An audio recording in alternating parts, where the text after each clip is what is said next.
Hello everyone.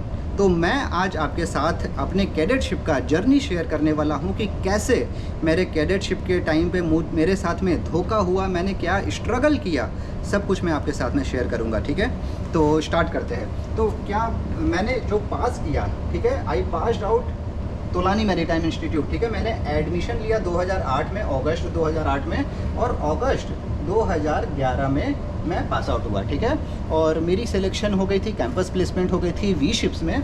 उसके बाद में मैंने अपना कैडेटशिप के लिए वी शिप्स ही चूज़ किया। ठीक है, तो यहाँ से क्या हुआ कि अगस्त 2011 में जब मैं पास हो गया, घर पे गया। घर पे जाने के बाद में मुझे सितंबर 2011 में कंपनी से कॉल आया कि आपको कोर्सेज़ करने हैं, इंडक्शन कोर्स करना है, वीज़ा वगैरह प्रोसेस करना है। तो सितंबर में मैंने कोर्सेज़ किया। अक्टूबर 2011 में मैंने यूएस वीज़ा वगैरह के लिए अप्लाई किया, और 30 नवंबर 2011 को, सॉरी 30 अक्टूबर 2011 को मैं फर्स्ट शिप के लिए निकल गया। ठीक है, लंबी फ़्लाइट थी। 1 नवंबर को मैं जहाज़ ज्वाइन किया 2011 को। ठीक है, तो 1 नवंबर 2011 को मैंने केमिकल टैंकर ज्वाइन किया। यहाँ से मैंने जो जर्नी चालू हुई उसको मैंने साइन ऑफ किया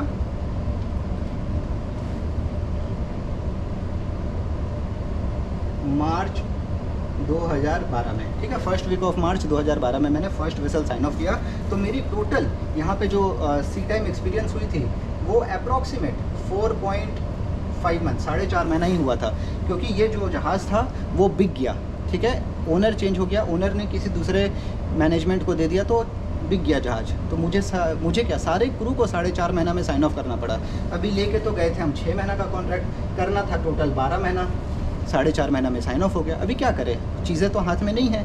तो फिर जब साइन ऑफ हो गया तो कंपनी को बोला कि भाई मेरी गलती थोड़ी थी, जहाज़ बिक गया, अभी मेरा तो इंटर्नशिप नहीं कंप्लीट हो पाया, आप प्लीज़ मुझे जल्दी जहाज़ दे दो। तो उन्होंने मेरा एक्सेप्ट किया और मुझे जल्दी जहाज़ दिया। ठीक है, तो उसके बाद में मैंने मार्च में साइन ऑफ किया, और अप्रैल 2012 में मैं सेकेंड शिप ज्वाइन कर लिया अप्रैल 2012 में। ठीक है, 6 महीना का कॉन्ट्रैक्ट था। ठीक है, 4.5 महीना मैंने पहले जहाज़ पे किए, प्लस अभी मुझे और 7.5 महीना करना था ताकि मेरा 12 महीना कंप्लीट हो जाए। बीएससी नॉटिकल साइंस के लिए 12 महीना का रिक्वायरमेंट आपको पता है, तो 7.5 महीना मुझे करना था ताकि 12 महीना मेरा कंप्लीट हो जाए।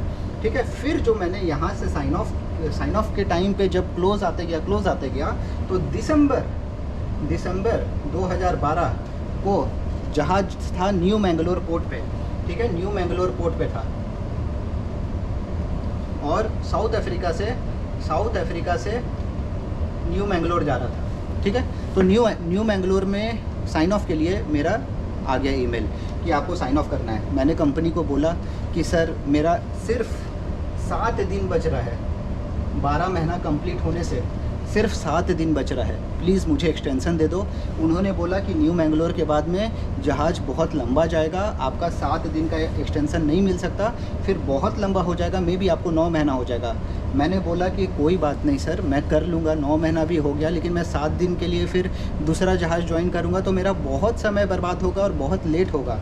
लेकिन अफसोस की बात है कि मुझे साइन ऑफ करना पड़ा। बोले कि बहुत सारे कैडेट वेटिंग पे है, आपको हम एक्सटेंशन नहीं दे सकते हैं कैडेटशिप के टाइम पे। ठीक है, तो मुझे फोर्सफुली साइन ऑफ करना पड़ा, और मैं सिर्फ 11.5 महीना, मतलब 7 दिन बेसिकली बचा हुआ था, 7 से 8 दिन बचा हुआ था, और मुझे साइन ऑफ करना पड़ा। तो ये था, अभी दिसंबर 2012 में साइन ऑफ किया मैं। ठीक है, अब दूसरे वेसल के लिए मैं बोल रहा हूँ उनको कि दूसरे वेसल दे दो, बोल रहे कि अभी लंबा वेटिंग है। 6 महीना मुझे वेट करना पड़ा। ठीक है, मुझे 6 महीना उस समय वेट करना पड़ा। मैंने जो दूसरा जहाज़ ज्वाइन किया वो मैंने ज्वाइन किया जून 2013 में। दिसंबर 2012 को मैंने साइन ऑफ किया था। 1 हफ्ता के लिए, 7 दिन के लिए मुझे 7 महीना वेट करना पड़ा था घर पे। 7 दिन के लिए 7 महीना मुझे वेटिंग करना पड़ा। तो मैंने इस वेटिंग पीरियड में क्या यूटिलाइज़ किया, मैंने GMDSS कोर्स कर लिया। GMDSS कोर्स जो कि 3 वीक्स का कोर्स होता है, ठीक है, 2 हफ्ता का कोर्स, 1 हफ्ता का एग्जामिनेशन, ये कर लिया, ठीक है। उसके बाद में मैंने और मॉड्यूलर कोर्सेज कर लिए, वो भी 3 हफ्ता का होता है, AFF, PSC, RB, ये सब कोर्सेज कर लिए, ठीक है, जिसको बोलते हैं एडवांस कोर्स पैकेज, वो भी 3 हफ्ते का होता है। तो ये यहाँ पे मैंने 2 महीना ऑलमोस्ट सेव कर लिया। सारे के सारे मैंने कोर्सेज वगैरह निपटा दिए, और फिर जो भी बचा हुआ था समय वो घर पे जब मैं था तो MMD एग्ज़ामिनेशंस की तैयारी करने लगा, ताकि जब मैं 3rd ऑफिसर में बन के आऊँ, जब मैं कैडेटशिप करके आऊँ और 3rd ऑफिसर एग्ज़ाम्स के लिए जाऊँ, तब मेरा एक बार में सारा एग्ज़ाम्स क्लियर हो जाए। तो इस स्ट्रेटेजी से मैं अपने DPPs क्लियर करने लगा, DLP क्लियर करने लगा, और जिसको डिस्टेंस लर्निंग प्रोग्राम बोलते हैं, क्योंकि तोलानी मैरीटाइम इंस्टीट्यूट में उस समय बिट्स पिलानी की डिग्री मिलती थी हम लोग को, 4 साल की डिग्री मिलती थी, 4 साल का BSc नॉटिकल टेक्नोलॉजी की डिग्री मिलती थी, क्योंकि हम लोग के बहुत सारे स्टूडेंट्स US जाते थे फर्दर स्टडीज़ करने, और वहाँ पे 3 साल का डिग्री जो है वो वैलिड नहीं होता है, 4 साल का आपको डिग्री चाहिए, ठीक है। तो ये मैंने इस तरीके से मैंने 2 महीना बचा लिया, बाकी का जो समय था वो मैंने अपनी रिकॉर्ड बुक और MMD की एग्ज़ाम्स की तैयारी करने में लगाई।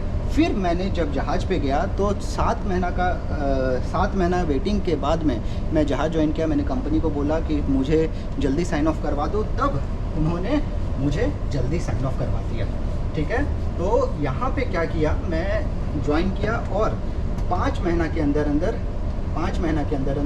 फिर मैंने साइन ऑफ कर लिया, ठीक है।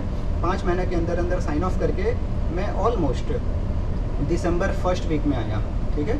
मैं दिसंबर 1st वीक में आया, और 2013 में दिसंबर 1st वीक 2013 में मैं साइन ऑफ करके आया।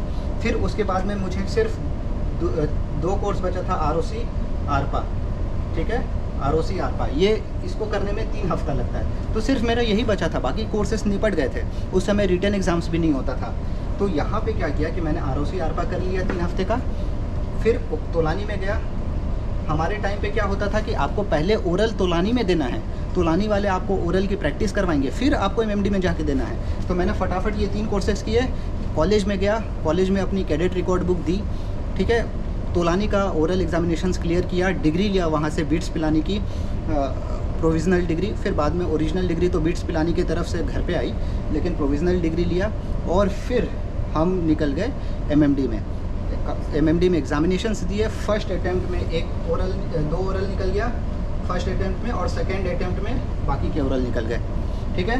तो यहाँ पे क्या हुआ कि जनवरी में मैंने तोलानी का ओरल दिया, फरवरी में मैंने MMD में ओरल दिया, निकल गया। अभी बचे हुए जो चीज़ थे उसके लिए वो बाकी के कोर्सेज थे, OTFC, CTFC, ठीक है, ये सब सारे कोर्सेज मैंने कर डाले, ठीक है। कंपनी ने बोला कि करना है नहीं करना है कोई फ़र्क नहीं पड़ता, मैंने खुद के पैसे से ये सब सारे कोर्सेज कर डाले कि कल को कंपनी बोलेगी तो मुझे और समय बर्बाद करना पड़ेगा। तो ये सब OTFC, CTFC जितने भी कोर्सेज होते थे, मॉड्यूलर कोर्सेज, जो मेरे सीनियर से मैंने पूछे कि ये सब कोर्सेज करने पड़ते हैं जहाज़ पे जाने के लिए, मैंने खुद के पैसे से कर लिया, और बाद में कंपनी मुझे रीइंबर्समेंट कर दिया, ठीक है। कंपनी ने मुझे पैसा वापस रीइंबर्स कर दिया, लेकिन मैं कंपनी के लिए वेट नहीं किया कि कंपनी जब बोलेगी तब आपको करना है। मैंने पहले ही ये सब करके रेडी रख लिया, और जैसे ही मेरा एग्ज़ाम क्लियर हुआ उसके बाद में 1 महीने के अप्रैल में मेरा एग्ज़ाम क्लियर हुआ, मई 2013 में मेरा COC आ गया, और जुलाई में मैं जहाज़ पे जाने के लिए रेडी हो गया, ठीक है। अब वो थोड़ा सा डिले हुआ, इसीलिए मैं 6 अगस्त को ज्वाइन किया, बट मैं रेडी हो गया था ज्वाइन करने के लिए। तो कहने का मतलब ये है कि जो मैंने कोर्सेज़ वगैरह पहले कर लिए, और जब वेटिंग पीरियड के टाइम पे मैंने 2 महीना उधर सेव कर लिया, वो मुझे यहाँ पे हेल्प मिला। तो क्या है कि जो एक्सटेंसन हो गया ड्यूरिंग जब आप वेटिंग कर रहे थे, तो आपका जो लंबा खींच गया कैडेटशिप पीरियड, उसको आप स्मार्टली बीच में कोर्सेज़ करके कवर कर सकते हैं।